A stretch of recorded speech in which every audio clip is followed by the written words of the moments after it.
This is Dr. Charles Parker, and you're listening to CoreBrain Journal. It's a place where I connect both fresh discoveries and interesting different perspectives from advanced mind science with the realities of real people and everyday life down on Main Street. Well, welcome, folks. Dr. Charles Parker here one more time at CoreBrain Journal. And, we've been challenged at times by saying, gosh, you're covering some really edgy subjects. And, they look edgy on the surface, but when you get into them and you look at the science and actually see what's going on, they aren't really edgy after all. It's just because the science is there, but they haven't become the standard of practice. And tonight we're going to be speaking with Dr. Rachel Fresco, who is going to amplify on some issues that we really need to know about that will that do take place and can be actually constructively addressed in everyday practice once we know what's going on. So welcome, Rachel. We really appreciate you coming on board tonight. Thank you, Dr. Parker. I'm very happy to share this information with your listeners because I think that once people understand the connection of the gut to a variety of conditions, including mental health issues, they're going to feel more confident in knowing what they can do for themselves. Good. Thanks for coming on board. So I'm going to introduce you, and then we'll go from there. So this is, tonight, Dr. Rachel Fresco. She is a PhD, and she is the founder and chief formulator of biobotanical research. In 1989, Dr. Fresco began looking for ways to improve GI health and to address systematic infections, friends. Infections, catch that word. One of the results of this research is biocidin, a broad-spectrum botanical formulation that really addresses some of the several different medical conditions that affect brain function that we're going to talk about tonight. One of the results of this research is a formula that's recognized by many diagnostic labs, by clinicians and authors, as one of the most effective products for addressing difficult and resistant clinical presentations. And the reason they're clinical and resistant is because they're biologically based and they aren't just in the mind. And so the mind is only a representation of the problem. Dr. Fresco presents lectures internationally at medical conferences and shares her research on the topic of, this is a word we're going to all be really interested in, folks, biofilms. The link between GI dysbiosis and systemic inflammation, and the use of plant-based medicines in clinical practice. So, that was a lot, but for that, we're just going to get started. So, thanks again, Rachel. Tell us a little bit about yourself, where you are, and how you got into this whole interesting dimension of your life. Well, it is an interesting story. I was at the age of 19, living in Carmel, California. I was working in Pebble Beach Equestrian Center as a dressage instructor. I thought I was going to be a horse trainer my whole life, and I was always interested in a lot of holistic arts, but I never thought that I would be going into medicine. But I went in for my usual female annual exam, and lo and behold, I had a class 4 PAP, which is, one step away from cancer at age 19. Oh my God. As a young person. And so I went to a different doctor's office, didn't tell them I had gotten that result, and had them take the test again. And indeed, it was class 4. So they're telling me that basically I have to have a cone biopsy surgery to remove my cervix. And, at 19, you're thinking, oh my God, this is going to open you up to all kinds of problems. Your uterus is going to be exposed, and this is really bad. So I was sharing some of my concern with a teacher, friend of mine at the Monterey Institute of Massage, and he was saying, I have a friend, Dr. Wajah Kim. She's an acupuncturist. In fact, she was the first person licensed in the state of California to practice acupuncture. And she's in Monterey, and why don't you go see Dr. Kim and see what she thinks? So I didn't know anything about Chinese medicine at all.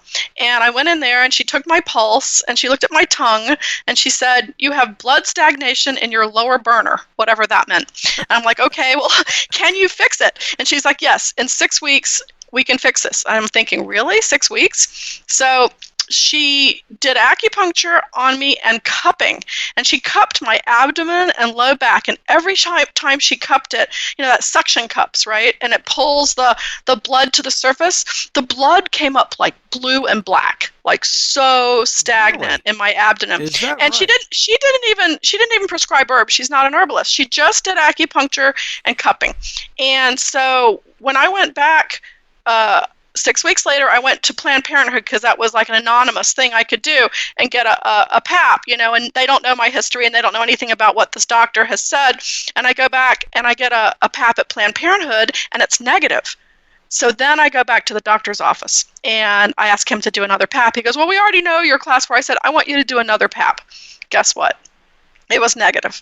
So then I told the doctor, when he told me, well, I can't understand how this went negative. I'm like, well, I can tell you how, because I went to see an acupuncturist and she did this acupuncture and cupping. And he said he wanted me to get the heck out of his office. He said it more impolitely. And that he didn't ever want to see me again. And I thought, isn't that terrible that a medical doctor was sad or angry that I couldn't get surgery in his office, that rather than need surgery, I was able to get well with holistic methods. So that made me so mad, the way that doctor treated me. I decided to become an acupuncturist. I was like, I'm going to become an acupuncturist. I'm going to help other women.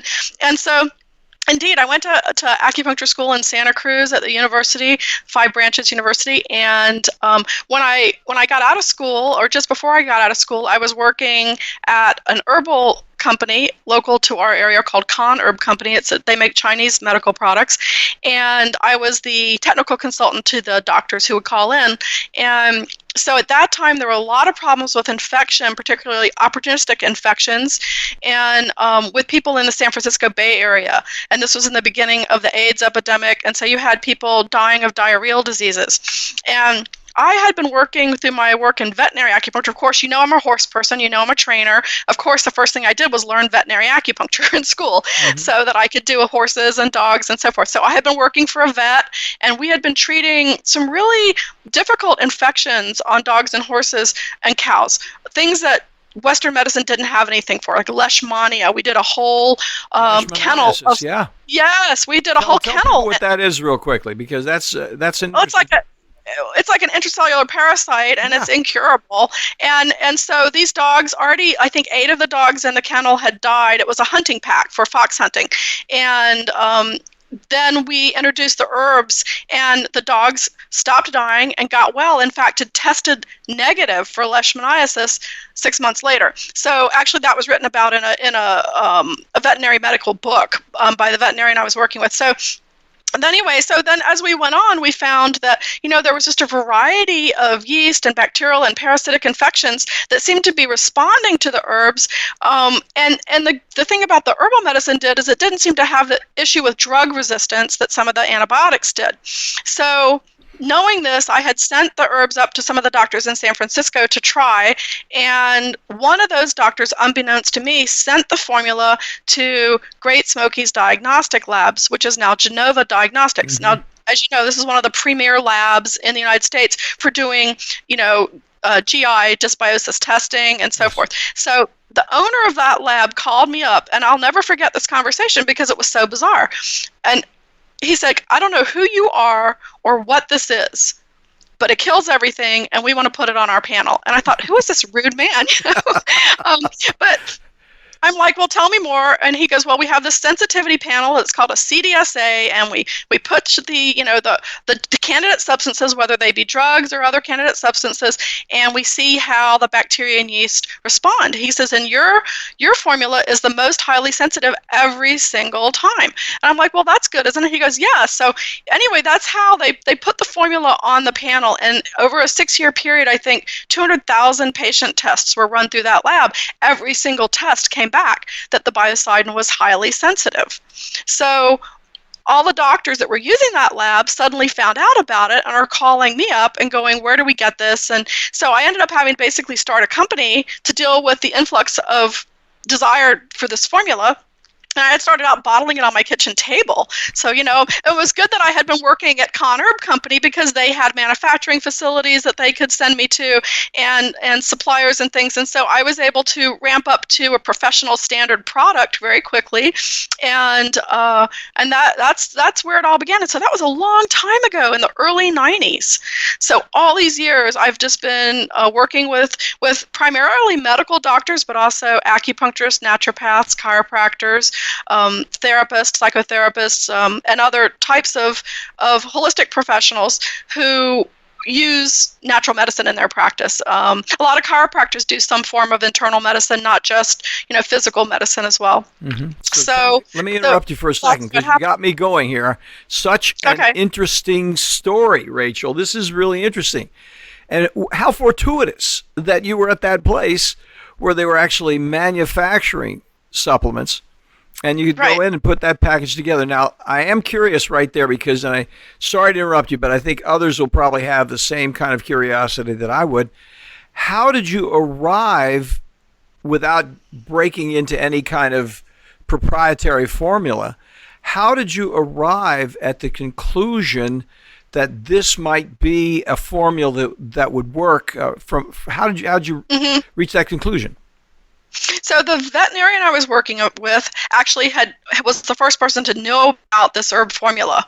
And the formula they had and that we were using initially was working really well, except that it had some herbs in it that were like sanguinaria, causes vomiting if you take it on an empty stomach. It's also not particularly useful for microbes, although it's very useful for tumors. It's an anti-tumor herb.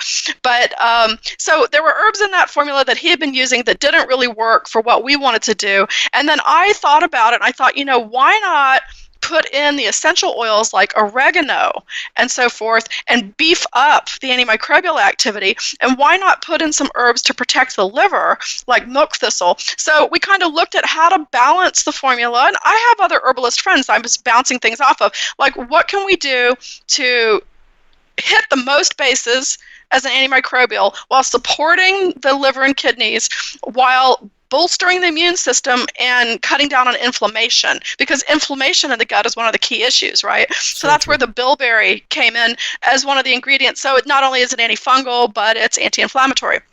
So basically kind of playing around, and then trial and error really at that point. So then we had various formats of this formula mocked up, and then we would send it to, there was a woman microbiologist up in the Seattle area that was helping me, and I would send her the formula. I say, I want you to test this on, these bacteria, Pseudomonas, E. coli, test it on a fungus or a yeast like Candida, and let's see what balance of herbs is going to do the best job. So that's kind of how we fine-tuned it. So the formula started out as something that I learned about from somebody else, but about half of it got changed.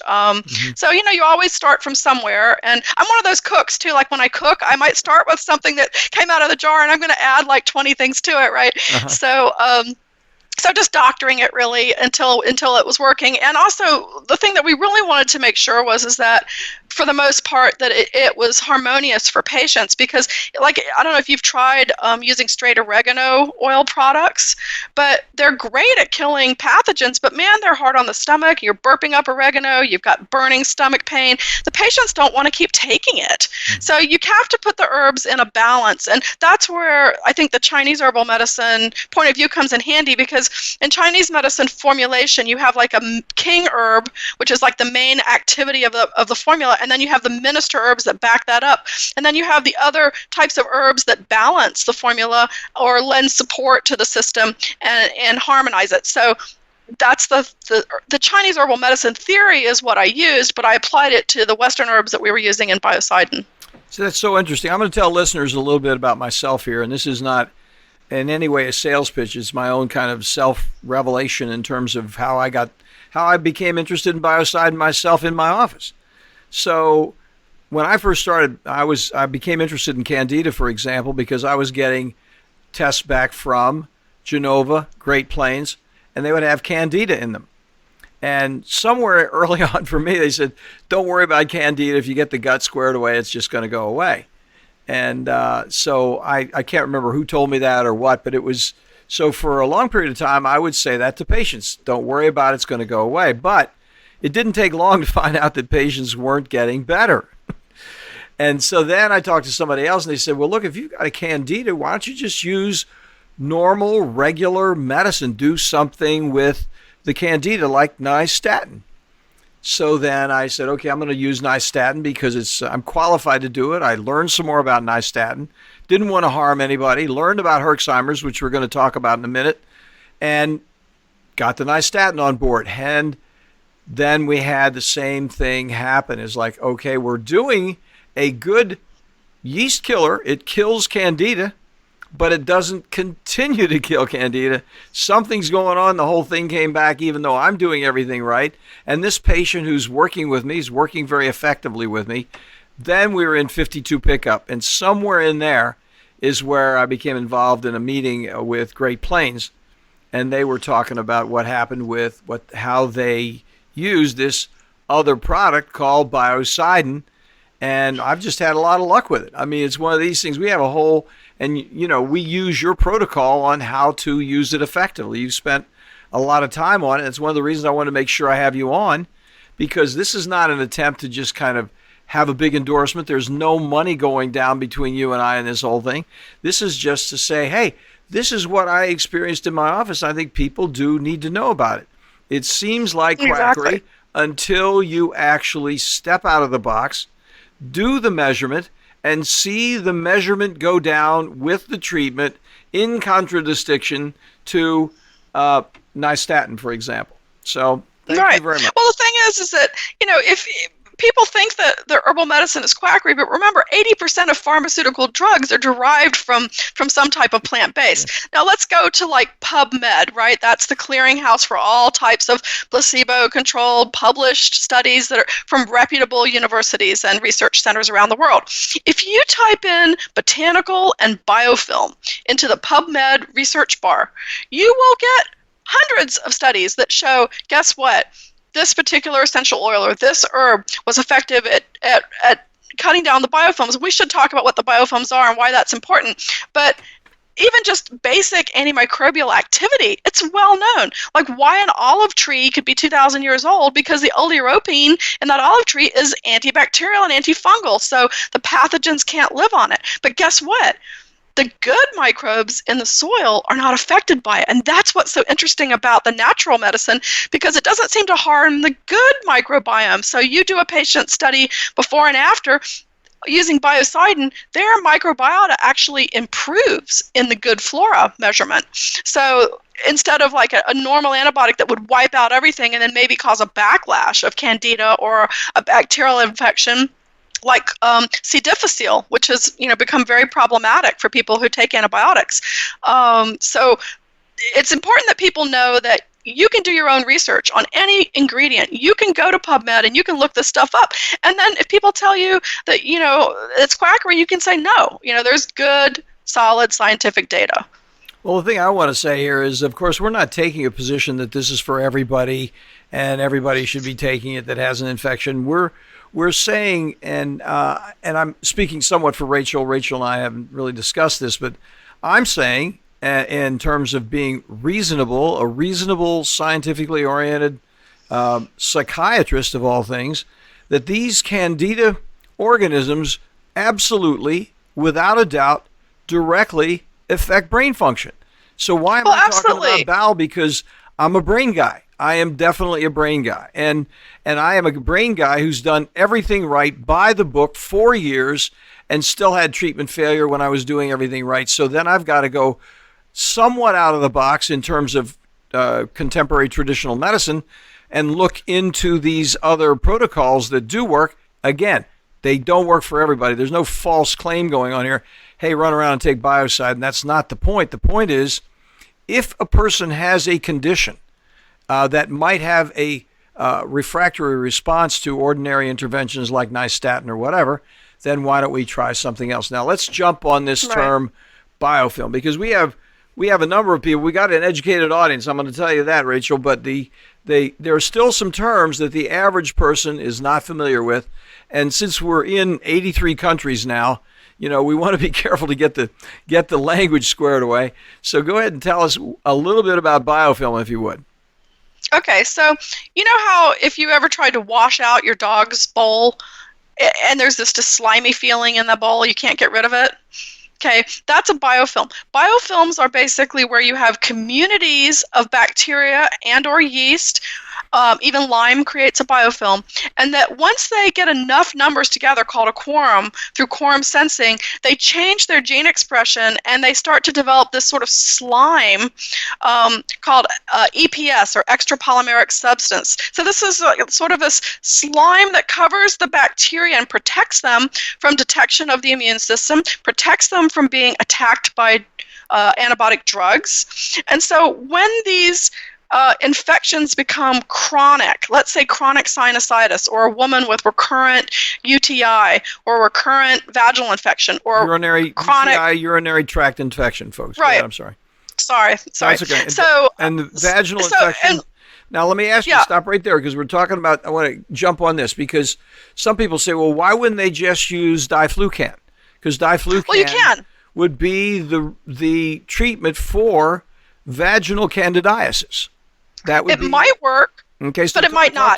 Talk to us a little bit about that, please, if you will. Okay, so these biofilm encapsulated bacteria and yeast are slow-growing variants. So that means that they sort of simmer at a low level that doesn't cause you to have any kind of overt symptoms. So you could be a woman with a case of where you've had chronic urinary tract infections, and you can't feel the infection all the time, but at a low level, if there's a biofilm encapsulating it, these slow-growing bacteria, it's there. And then when the conditions are right, they flare up again, and then you get symptoms again. So if you take a regular antibiotic or a regular antifungal drug, they will kill any of the pathogens that are outside of the biofilm swimming around.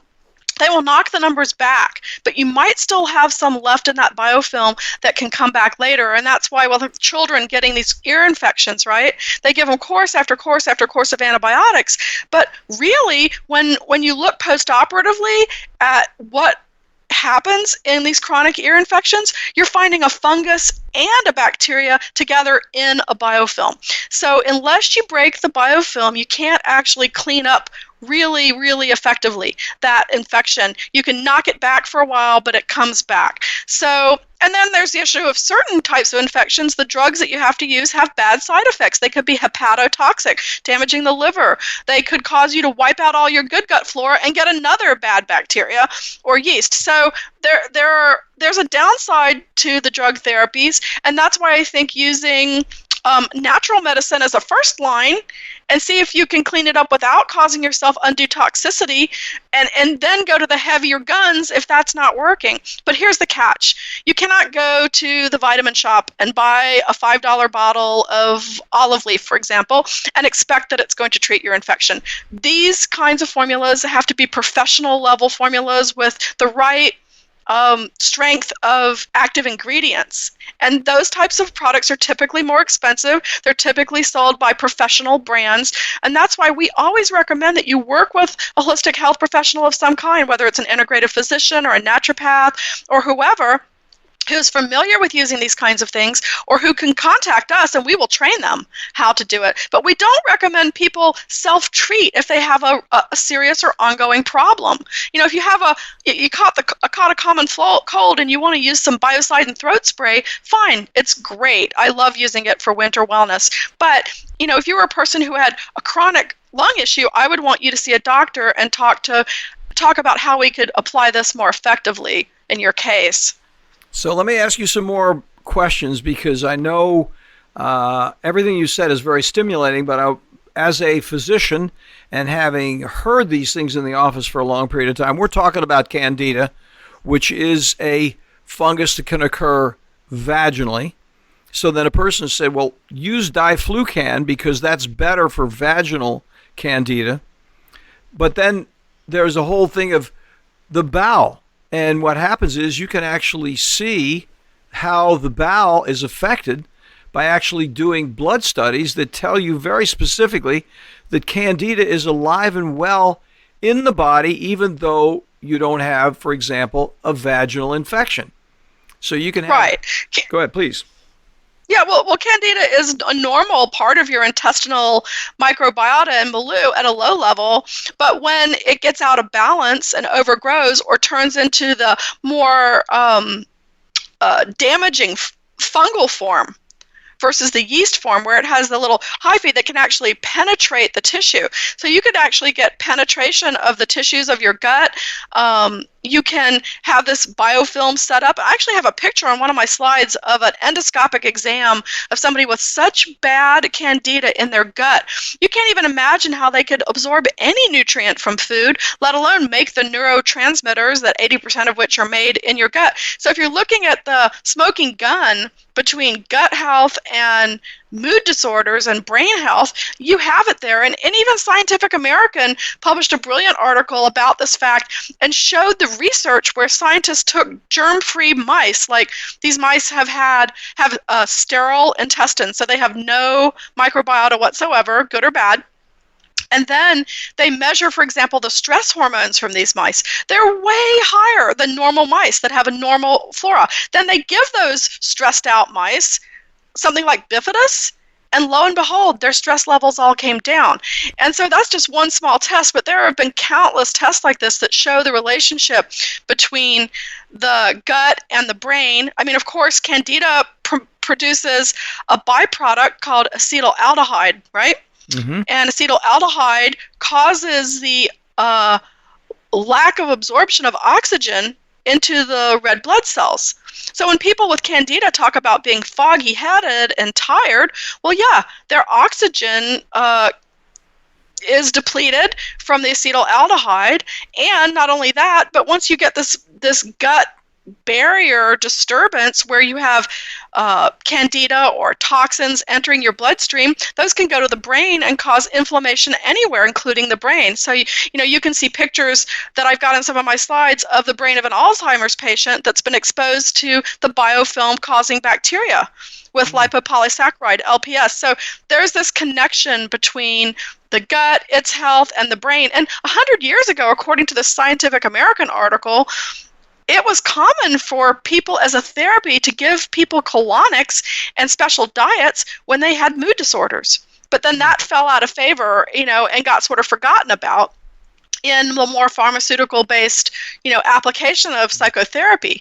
But if you go back in time, you understand that if 80% of our neurotransmitters are produced in the gut, and that the gut has the ability to affect stress levels and anxiety, there you have it. So you've got to keep the gut cleaned up, which means a balanced diet, which means getting rid of any unfavorable organisms. And you can do that with using something like Biocidin. You can do that with drug therapies. It's your choice. But you have to get rid of the bad guys and repopulate the good ones, and then follow the balance of your gut through doing the testing, as you said, Chuck. So if you don't have that before and after test, how do you know you got better? Which is another good reason to see a doctor about this, so that you can actually accurately follow your situation. Have a before and after. Now let me ask you this question, because now we're in you training me a little bit about this. So one of the things that occurred to me while we were talking about UTIs, which I don't know, is something that's absolutely related, would be interstitial cystitis. Right. So interstitial cystitis, by so many individuals, is like, this is not curable, because it just doesn't respond to antibiotic therapy. And the person has pain. Go ahead. You go ahead and talk about it there. Well, just one case comes to mind about interstitial cystitis. So this is a woman who wrote us a letter, and she said, I just want you to know you guys saved my life. She said, I was at the Mayo Clinic for years. They could not do anything for me. I had such unbelievable interstitial cystitis pain. I was on morphine. I couldn't work. My life was ruined. I had been basically sent home to just stay in bed on morphine and die. And she said, but a naturopath friend of mine told me that I should try Biocidin. And so she started taking it, and over a period of, I think she said, 6 to 8 weeks, she started getting such improvement in the pain that she was able to get off the morphine, first of all. And then after about 3 months, she was able to go back to work. And so she said that, every 6 months or so, she'll do another cleanse and make sure that she doesn't get this problem coming back. Mm-hmm. But there was a great example of a person that, modern Western medicine had given up on. They couldn't do anything for her, mm-hmm. but yet the herbal medicine worked. So, like I said, if you have plant-based medicines that are prescription strength, as it were, that they're made at the same standard with the manufacturing facilities, that do over-the-counter drug products, right? So these products are very standardized, and that is what makes the difference between a professional herbal supplement like Biocidin and something that's not. And you can always tell by if you do your searching on Google, you'll find out whether they're prepared correctly or not. Now, go ahead. You were going to say something. I interrupted. Well, I was going to say you can find out by people's response, because if you look up. If you look up Biocide, you'll find out, they've done all this research at the University of Binghamton on biofilms. They've done research on Lyme disease. They've done research at the University of Louisiana on immune system activation. And so when most of the companies that are working with professionals as yourself, we're doing this research. And, we don't have the deep pockets that drug companies do, but we certainly do our best to provide evidence-based medicine to holistic physicians, mm-hmm. so that they are confident that what they're giving has been researched and it is going to help. You can't make 100% claims about anything, and you can't make any claims for nutritional supplements because they're not drugs, they're supplements. So we can't say this cures Candida. What we can say is many, many, many doctors use it as part of a program as a nutritional supplement to help with these conditions. Well, I can certainly endorse the fact that it helps. Now, let me ask you a couple of other chronic conditions that we see that are challenging.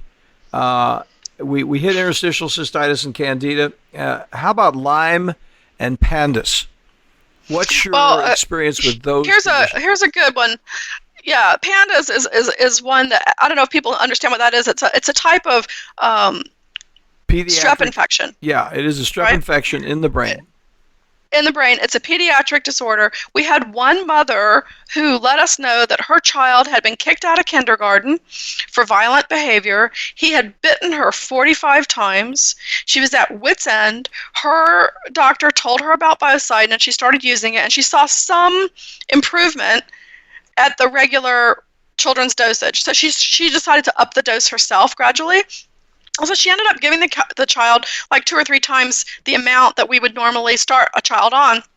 But the kid got better, stopped the violent behavior. And she said in her letter, and I'll never forget this, she said, "I'd rather sell my body than ever be out of Biocidin."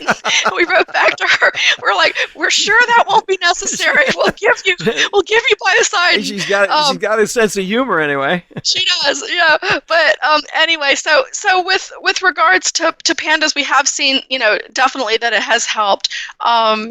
And on the question of Lyme disease, so Lyme is very complicated because not only do you have the Borrelia spirochete, but 9 times out of 10, you've got one or more than one co-infections that are an intracellular parasite like Babesia or some other type of problem. So it's a difficult situation. It's hard to diagnose, and but we did do a year-long study with the University of Jyväskylä in Finland, and they are one of the premier Lyme research facilities in Europe, and they have all of the European strains of Borrelia as well as the U.S. North American strains. So we found in that study that the Biocidin was very effective against the spirochetes as well as the biofilm forms, and the intermediary stage, which is like a cyst or a round body, they call it, where the spirochete is like a little corkscrew-looking thing, and then it curls up into a ball. And this persister form is what is very hard to treat because nothing kills that, and then they can hatch again into the regular form. So that's how Lyme becomes so chronic. Mm-hmm. So we found that the preliminary research we've done was that the herbs are really helpful on all of those different forms of Lyme.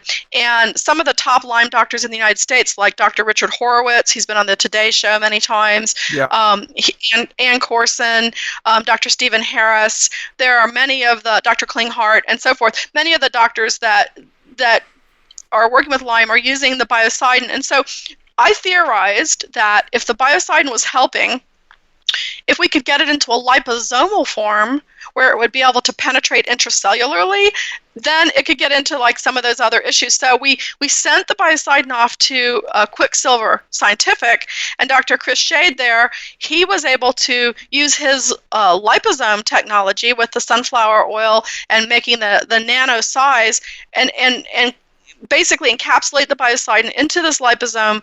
And so then we started sending this for testing, and lo and behold, guess what? Research showed it definitely, using a popo iodide marker in the lab, we could see that it actually was able to penetrate intracellularly. So we'd have to do a lot more clinical results, and it's hard to do clinical studies, but we've seen at least that the liposomal biocidin probably shows promise in working with people with Lyme. Take a moment right there, because that word is not familiar to me, and we definitely use it in our office. But tell people what liposomal is, because they wouldn't get that. What's the difference between a liposomal, a spray, and a capsule? So a liposome is like a lipid, and it's like a little ball of lipid, and you've got the active ingredient inside. So drug therapies are given through liposomes, whether they're oral liposomes or transdermally. So it could be a cream, a liposome could be a cream, it could be an oral supplement such as we're using. So basically you're just encapsulating the active ingredient in this nano-sized particle, which is like 50 to 100 nanometers in size, so it's very small, and that's basically bypassing the digestive tract and absorbing more directly into the bloodstream. And so it also, because of the lipid layer, it has an affinity to the lipid layer of cells.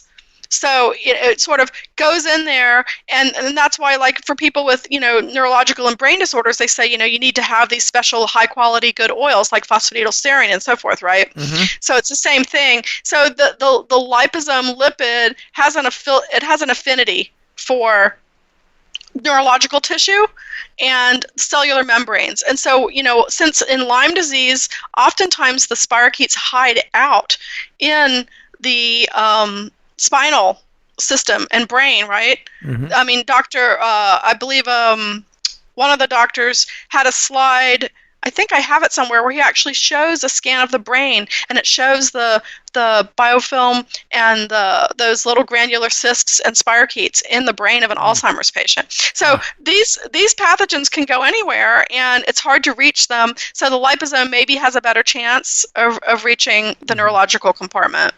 That is so interesting. Now let's talk a little bit about it, because some of the folks are practitioners here, and they're saying, and I know you're not giving any advice to anybody. We're not asking you to do that, but we're just talking a little bit about how a person would use it. So what are your criteria for using it with, for example, the more vulnerable population like children? Give us a little bit of an example of your company's experience with what people have said about using it with children. In general, the biocidin has been great for children, whether you're using the regular drops or the throat spray. Like if you have kids that are exposed to a lot of people who are sick at school and bring things home, and then everybody gets sick and everybody's missing work, it can be very protective to use something like the biocidin throat spray before they leave for school and when they get home. A lot of parents have told me that they've had good success with this. With children who have gotten a little cough or cold, and you really don't want to have to give them antibiotics because they're not that sick, but you're hoping to just support their system a little bit, then using a few biocidin drops. So we use 1 to 2 drops per 10 pounds of body weight. So, a 50-pound kid might get 5 to 10 drops of biocidin a day, split into divided doses. So you might give 2 or 3 drops in the morning, and then after school, and then at night, a couple of drops. We haven't used the liposomal version on that many children yet that I have gotten feedback on. Mm-hmm. And children seem to respond really well to the regular liquid biocide, maybe because children's systems are more sensitive. Mm-hmm. So they do very well with that. We've had parents with kids with pinworms, with giardia, parasites like that. Children with diaper rash and things which are yeast related, candida related, right? Mm-hmm. And you can actually rub the biocidin topically on the skin on like a diaper rash on a baby, or you can put just 1 drop in the mouth of a baby with oral thrush. We had one doctor whose own baby was born with thrush, like 1-day-old baby Born with thrush. Born with thrush, probably because the mom had such heavy candida. So the idea was we're going to treat the mom so that she gets clear and that some of this comes through the breast milk, and then we're going to put a drop on the breast and let the baby get that directly in the mouth. And within 1 day, the baby's mouth cleared up. Is that right? Oh Yeah, so it's very safe. It's very easy to use. The only thing that would really be a contraindication would be a specific allergy to an ingredient. So it's always very imperative if you have a child or if you have allergies yourself, look at the ingredient list. Make sure that you're okay with garlic or you're okay with golden seal or whatever's in there that some people could be sensitive to. So you want to take a look. People have asked me about the walnut leaf and hull. Now, if I had anaphylactic shock to walnuts, I would not take biocidin, okay? But the truth is there's no nut in the biocidin. There's only the leaf and hull. So let's say you had a food allergies test that said you were sensitive to walnuts. Probably biocidin is fine because it's the leaf and the hull. It's not the nut protein. And, if you're not a person who's going to have an anaphylactic reaction, if you're wrong, it's probably, fine. But, always err on the side of caution. Anytime you have a strange reaction to taking anything, a supplement or a drug or any kind of thing, if you get swelling in your mouth or if you get burning or you get anything that doesn't feel right, stop immediately. Call your doctor. Discontinue. You can always use activated charcoal to absorb anything that you've taken that may be bad for you. We make a product called GI Detox that is designed to absorb toxins from the gut. So if you've had a bad reaction, you can take GI Detox and it'll help stop it. Yeah, GI Detox works very, very well. Listen, we're running out of time. I want you to hit one more thing, and then we'll ask you for how people can contact you. But the one more thing, one of the things we do here at CoreBrain Journal is really introduce a new vocabulary. We're talking about some things, and that's why I stopped you a couple times as we're going along, because we want to say, okay, interstitial cystitis, candida, what are these things? So let's talk a little bit before we wind up about Herxheimer's, what a Herxheimer reaction is, and how you might differentiate an allergic reaction to biocidin from a Herxheimer reaction so a person would know what those things are. Right. Well, you always want to be cautious if you have any kind of reaction. Typically, when you are killing off some bad boys in your gut, like those candida, you're getting this die-off reaction, which could include dizziness, diarrhea. You could have rashing as things kind of come to the surface and leave. Some of those symptoms could look like an allergic reaction, so it could be hard for you to know. The thing that most people can understand is that if they've had an allergic reaction before to something, they know what that feels like. But when you're having a die-off or Herxheimer's reaction, you feel tired, you feel kind of toxic, you feel like your body has an extra burden. And how we work with that is that we always err on the side of caution. The first time you take biocidin, you take 1 drop. If you're a sensitive person, you take 1 drop in a glass of water and you sip the water 1 time. See how you react. The girl who did that movie Under My Skin about Lyme disease, she came up to us at a conference and she took a spray of the throat spray and she started having a Herx reaction. She goes, wow, nothing has given me a Herx in a long time. This stuff really must be working. And so people who are sensitive or who have been really sick will notice a reaction, and so that's why you just start really slow. This is not like a tincture from the health food store that you take a dropper full. This is 1 drop the first time, and then you gradually increase to about 15 drops a day for a typical person, and that's why I think it's better for people to have a practitioner overseeing their program, to have other supportive formulas, and to follow patients' lab tests to make sure that everything is going in the best possible direction for their outcome. Dr. Rachel Fresco, this has been fantastic. We really appreciate it. I mean, it's great to have an expert who's been down this path. And yeah, this may sound a little odd to some people, but what you're talking about is entering the mainstream. I'm telling you that, because you go to meetings, people are talking about these things. I was at a big meeting in D.C. with the Great Plains people. And of course, Great Plains are noteworthy because they're bringing up Candida in all their IgG testing. It's routine to do Candida testing for when they're doing IgG testing. and they're strong on it. And they brought up, and there were a lot of traditional docs in there saying, how can I do this better for my patients? What else can I learn that might be helpful when I've hit the wall and I don't know what to do anymore? So thank you so much, Rachel, for coming on board. We really appreciate it. Now tell us where people can, and you have some videos over there too that are important at your website, as I recall. Well, right now, all of our clinical information is for practitioners only. Okay. So if you're a licensed healthcare practitioner, you contact our office and we set you up. We give you personal training. We go through a lot of these presentations that we've done at medical conferences with you and answer your questions and help you with specific patient cases that you have questions about. Okay. If you're a person who does not have a license and is, like you said, a lot of your listeners are very knowledgeable. They've done a lot of research. You're welcome to try Biocidin. You can order it from our website at biocidin.com. Just follow the instructions, and if you run into any problems, we can refer you to someone. We have one doctor. She's so sweet. She only charges $15 for a quick 10-minute, I'll help you with your protocol on Biocidin, or I'll answer your questions. So we have practitioners that'll help. We have doctors in every state and internationally, so we can refer you to a doctor close to you if you're looking for support. And so we welcome people to explore and be self-responsible for their health, and just know when it's important to get assistance. What an important dimension for you to add for our audience who are really troubled by chronic illness and treatment failure. This is a very, very important meeting, and I just can't tell you how much I appreciate you coming on board and talking about it so thoroughly. We really, really enjoyed talking to you. It's been fun.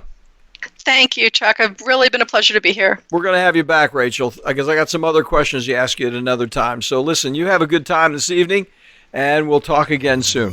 Thanks for listening to CoreBrain Journal. We're working every day behind the scenes to bring you reports that connect research benches with those street trenches.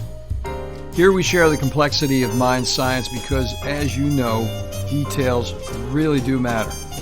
One of the most pervasive, misunderstood challenges is how commonplace medications, like those written for ADHD, are used so regularly without clear guidelines. If you think you'd like more specifics, take a minute to download my 2-page PDF packed with video links and references on the absolute essentials of how to start ADHD medications. They're easily available at CoreBrainJournal.com/start. Thanks for listening. Do connect and stay tuned. Together we can make a difference.